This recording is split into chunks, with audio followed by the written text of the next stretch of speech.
Assalamu alaikum wa rahmatullahi wa barakatuh. Auzubillahi minash-shaytanir-rajim. Bismillahir-rahmanir-rahim. Assalatu wassalamu ala rasulina Muhammadin Sayyidi al-awwalin al-akhirin. Madai Rasulullah, Madai Sadat Shab Rasulullah, Madai Mashaykhina Dastur, Ya Sheikh Abdul Al-Faiz Dagestani, Sheikh Muhammad Nazim Al-Haqqani Madai. Tariqatuna Sukhba al-Khairu fil Jamia. Meus queridos irmãos, as pessoas em geral me parecem que estão mergulhadas unicamente nos desejos, quereres do seu ego. Eu comecei a observar há um tempo, assim, casais, demandas dos casais, queixas dos casais, problemas das empresas que a gente acompanha com o nosso trabalho, problemas pessoais que as pessoas trazem para terapia, para o consultório. E eu observei um padrão de querer o seu próprio... querer resolver o seu problema, a sua necessidade, o seu desejo, sem reciprocidade, sem dar algo em troca, sem abrir mão de algo, talvez. Quando eu tenho um querer, um desejo latente que começa a crescer, obviamente que do ponto de vista psicológico esse desejo ele esconde algumas coisas, né? O desejo é apenas a espinha, né? A espinha no rosto do adolescente que esconde por trás dela toda uma inflamação na pele, todo um excesso de gordura provocado, enfim, né? Mas esse querer latente que ele vai crescendo, ele é somente um indicador, um sintoma para que a gente procure o que está mais no fundo.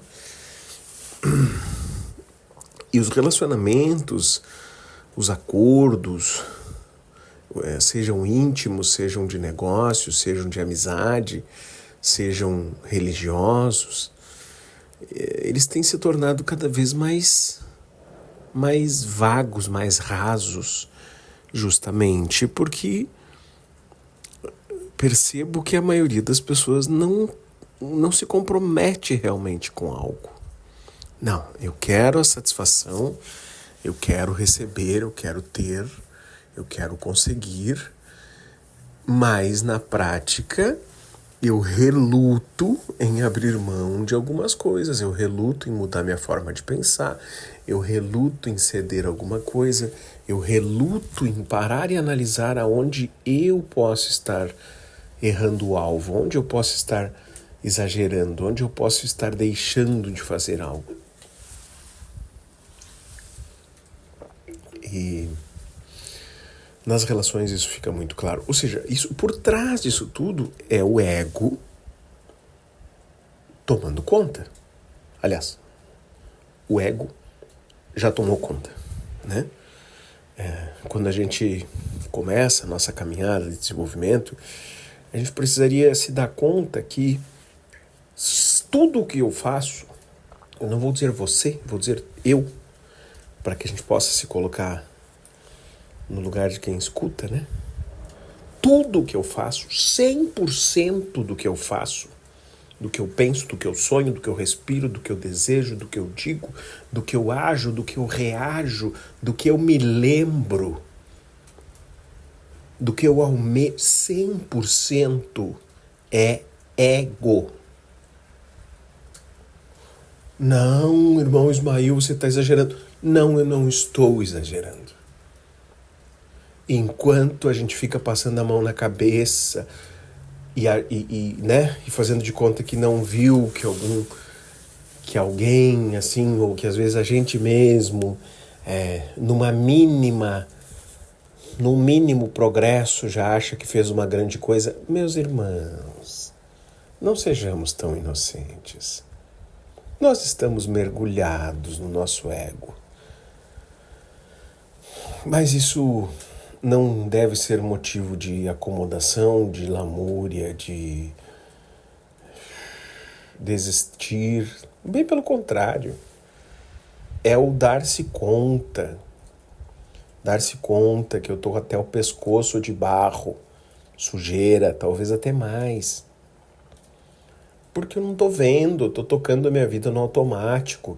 E daqui a pouco eu peguei todo esse rito maravilhoso que o amado profeta, que a paz esteja com ele, nos deixou, e transformei esse rito de novo em mais uma coisa mecânica que eu faço. Do mesmo jeito que eu almoço e não presto atenção no que estou almoçando, do mesmo jeito que eu sento com os meus filhos e não estou prestando atenção neles, do mesmo jeito que eu sento com a minha esposa e eu nem sei mais que mulher é essa que está do meu lado. E tá tudo bem, porque ela também não sabe de quem marido é esse. E aí a gente vai nessa superficialidade. Não, meus irmãos, não. A gente precisa dar-se conta disso, para que a gente possa fazer progresso. Se algum irmão constatar, sentir no seu coração, não, tal coisa na minha vida, não estou sendo movido pelo ego. Alhamdulillah, alhamdulillah, alhamdulillah. Eu dou graças a Deus se isso acontecer, meu irmão. E torço por você. E desejo, com todo o amor do meu coração, que você se esforce para ter mais uma coisa, e mais outra coisa, e mais outra coisa. Porque esse é o único caminho para que a gente possa sair desse lugar imundo onde nós estamos. Enquanto a gente tenta olhar para a realidade fazendo de conta que não é tanto assim, talvez a gente realmente não caia na real. Talvez a gente realmente não se dê conta, não se flagre, né? Que é urgente, a gente precisa caminhar em direção à saída. E rápido. E rápido. E aí tudo vai nos favorecer, né? O salá, o tempo que a gente dedica para lembrar de Deus, para trazer um pouco mais de lucidez, lembrando de Deus para a nossa vida, para alimentar um pouco mais o nosso espírito, quando nós nos dedicamos a Ele um pouquinho, quando nós fazemos o bem para algum irmão.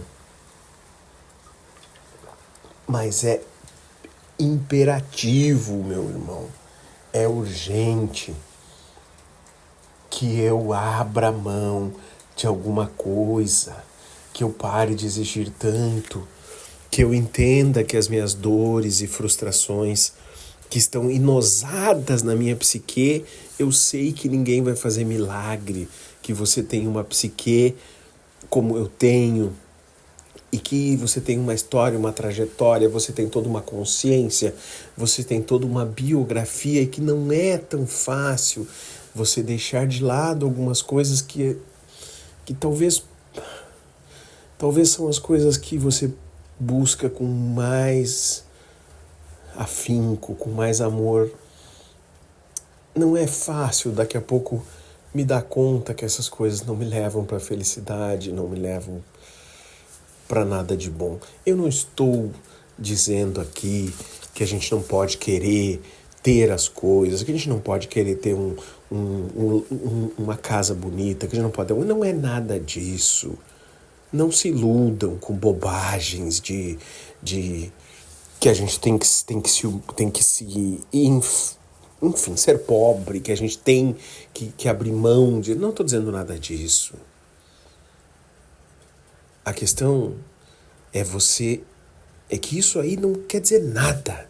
Você ter dinheiro ou não ter dinheiro não quer dizer. O que quer dizer é como é que está isso organizado dentro da tua psique. Porque você pode ser um milionário infeliz, um milionário que faz tudo movido pelo ego e que vai fazer o quê quando terminar essa vida? Vai fazer o quê quando Azrael vir te buscar? Vai fazer o quê? Entrou nessa vida e saiu daqui igual ou pior? Ou você pode também ser pobre, miserável e estar na mesma condição, não muda nada. O que muda é dentro de você. O que muda é como é que você está vendo as coisas e o que você está decidindo fazer, de abrir espaço para a verdade na tua vida, de abrir espaço um pouco em tanto querer que eu quero, eu primeiro, eu segundo, eu terceiro. Tira essa coisa um pouco. E não vai conseguir tirar 100%, meu irmão. Então não se engane. Tire 5%. Mas tire 5% consistentemente. Tire 5% essa semana ou esse mês. No mês que vem mais 5%.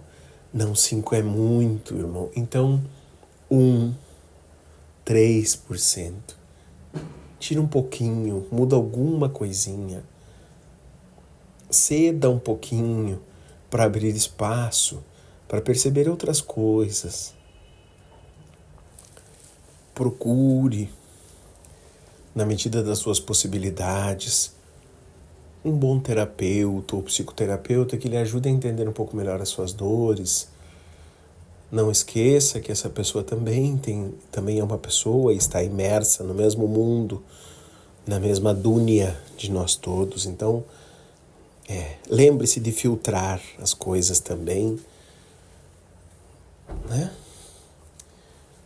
Procure, peça ajuda a Allah subhanahu wa ta'ala, peça apoio, busque com coragem a verdade e peça que Allah subhanahu wa ta'ala lhe fortaleça. Nós não vamos conseguir sair desse lugar onde estamos como humanidade sem fazer o nosso trabalho interior, meus irmãos. Amina lihi tawfiq al-Fatiha.